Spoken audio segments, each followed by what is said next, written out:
Tadi malam kita lihat bagaimana jiwa-jiwa yang menerima Tuhan Yesus sebagai Tuhan dan Juru Selamatnya, diselamatkan, lahir baru. Itulah awal daripada pemulihan. Bagaimana manusia itu yang tadinya sudah mati di hadapan Tuhan, lalu pada waktu dia berseru kepada Tuhan, Yesus, Engkaulah Tuhan, Engkaulah Juru Selamatku, maka roh Tuhan kembali menghidupkan rohnya, dan dia mulai hidup. Dan dia pindah daripada kegelapan kepada kerajaan sorga. Dan Tuhan mulai mengerjakan kehendaknya semula, yaitu kita diciptakan segambar dengan Dia. Saudara baca dalam buku Kolose 3:10 dan Roma 8:29 dikatakan kita ini Tuhan mau ubahkan kita hari lepas hari sehingga kita segambar dengan Tuhan. Mengapa kita diubahkan? Karena memang, saudaraku, Tuhan bersekutu dengan kita yang segambar dengan Dia. Dan Tuhan suka, seperti dulu Dia menciptakan Eden, Dia mau memang tinggal di dunia, bersekutu dengan kita. Tetapi dunia sekarang ini sudah hancur atau sudah rusak oleh dosa. Jadi tidak mungkin manusia ini dikembalikan ke Taman Eden.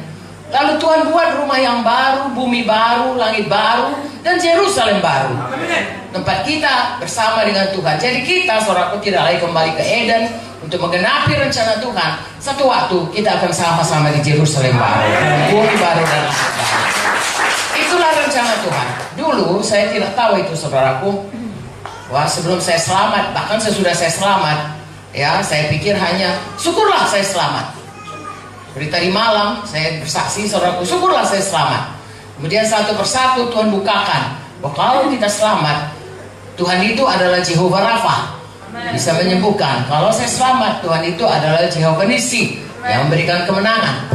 Ya, Jehovah Shammah, Dia Immanuel yang selalu beserta dengan kita, dan seterusnya. Begitu banyak nama Tuhan yang menunjukkan sifat-sifat Tuhan.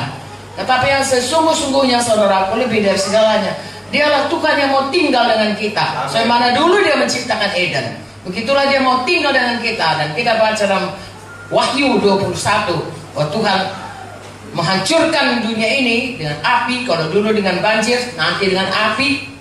Kadang-kadang, ya saudara, orang Kristen jarang sekali membicarakan mengenai Yerusalem baru. Padahal itulah sebenarnya tujuan kita.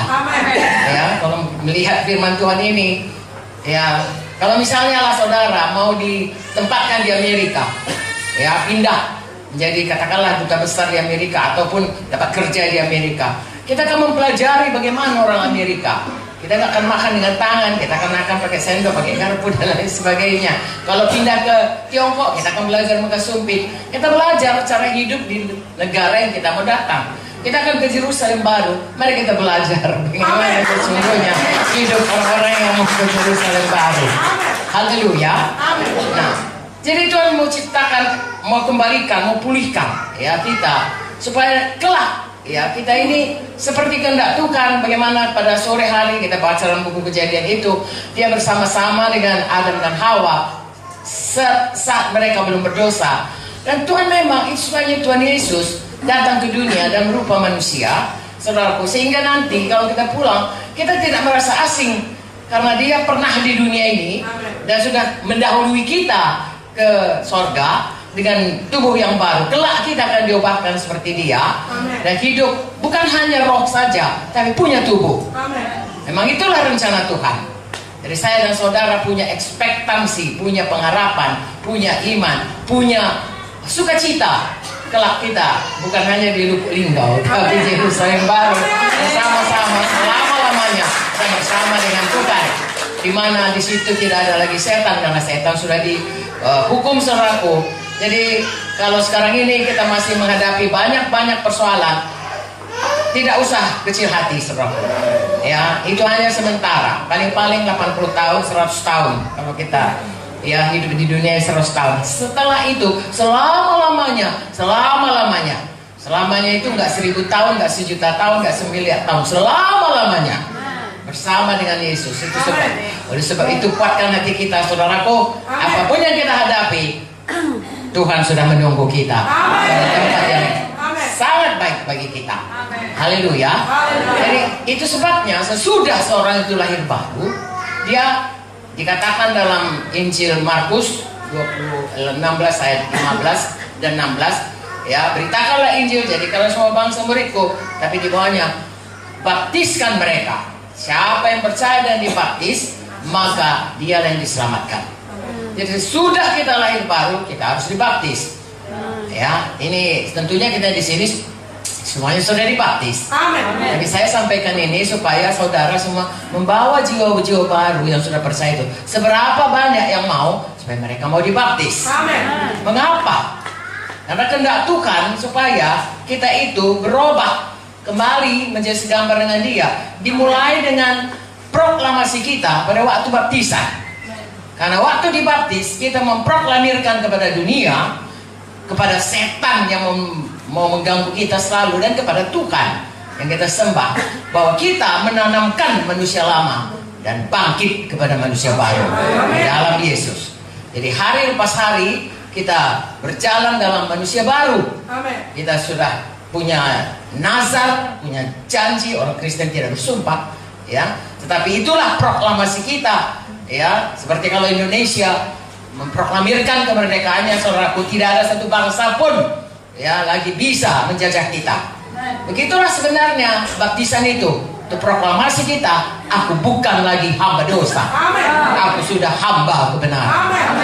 Kita berjalan dalam, ya, nazar kita itu. Ya, tiap hari saudaraku kita harus berubah. Sebabnya kita harus rajin membaca firman, supaya Roma 12 ayat 2 berkata supaya dibaharui pikiran kita ini. Ya, misalnya saya lah dulu, contoh ini, contoh yang paling mudah. Ya, sebelum saya lahir baru, saya berpikir saudaraku, ya, saya berkata, saya ini nggak mau ganggu orang, tapi saya jangan diganggu. Kalau saya diganggu sampai mati, aku nggak mau cakap sama kau. Jahat ya. Tapi waktu itu saya pikir benar, ya. Lalu begitulah. Tapi sesudah saya baca firman Tuhan ini, saya tahu itu tidak betul. Saya harus membaharui pikiran saya. Nah, pikiran saya karena firman Tuhan berkata, saudara, kita harus selalu mengampuni. Memberkati orang yang menganiaya kita. Nah, itu satu konsep yang sangat beda dengan apa yang saya anut selama ini. Dan saya harus berubah sesuai dengan konsep firman Tuhan. Ya, saya harus berubah. Begitulah saudaraku hari lepas hari, sehingga hidup kita itu makin lama makin menjadi seperti Yesus. Karakter kita berubah, kodrat kita berubah.